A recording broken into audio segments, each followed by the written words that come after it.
This is a video to show you the Dashtop Crashpad for the Triumph TR4 up until the TR6. Now, strictly speaking, the Dashtop was different on all of those cars there. I think the TR4 and the TR4As shared, and then the rest of the cars, the TR5s, TR250s and TR6s, were different to the early ones, but the same as one another. However, when it comes to the retrim kit that we offer for this part and the concept of this trimming video, they are pretty much exactly the same, so just bear that in mind. So what we've got here is we've got a Dashtop Crashpad that the customer has sent to us. I believe it's actually an aftermarket one that he's fitted to his car, make sure it fits, and then he sent it to us for retrimming. We've retrimmed it in magnolia grained leather, as you can see there, and we've done the top stitch version, as you can see, so it has a double French seam going along the contour of it there. We can also offer the plain no stitching version, so bear that in mind. See our website for details, and we can also offer it in vinyl or smooth leather if you prefer. And what we've got in the background there is a black grained leather kit with the top stitching, so effectively that could retrim this element here. So as you can see, the seam follows the contour very nicely all the way along, and that's the crucial part when you're trimming. Basically what you want to be doing is anchoring this element down all the way along first, let that completely set, and then use that as your anchor point, and then you trim the rest around.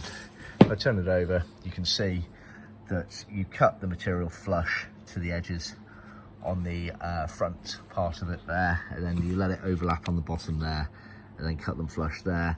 And the seam for the sewing you tuck round on the side there. So that's how you trim it all the way around. If you want to be using a proper contact adhesive or paste on stuff, nothing in the spray can. Spray cans aren't that effective for this sort of area here. You really want this solid and in place. Remember, it's exposed to a lot of sunlight and the heat from both the sun and the engine bay, so you really want a strong heat resistant contact adhesive there. Just to show you the actual material kit that goes over it.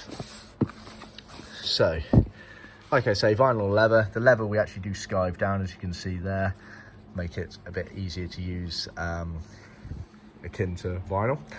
And what we do is we stitch some leather cloth binding onto the back of it there, as you can see. So that is about 1.25 inches wide, and what you want to be doing is, you can see the seam lines there, you effectively want to be gluing in between the seam lines, and that goes along this edge and contour here using the contact adhesive, and that becomes your anchor point.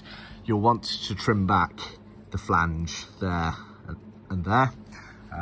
It's purely there as a guide basically, and also helps because originally obviously the dash tops were always black PVC, and obviously if you're going to a colour, you don't want any of the black showing through along that contour there, so we use matching leather cloth on the back there, so that there are no air gaps that might show some black coming through there. But it's there as well to help with the trimming process, like I say, with the gluing element along that back bit there. Yeah, so like I say, retrim kit, you want to be considering getting the lower crash rolls, switch plinths, H-frames, and just so we know we're talking about the same piece, it's this element along here that we're referring to here. Originally they were always black PVC on all of the TR4s up to the TR6s. They weren't originally recovered in leather or anything like that. This is a aftermarket kit to spruce up the interior, make it match the rest of your trim, add the nice top stitching detail. Looks really, really nice when it's in the car. See our website for more details.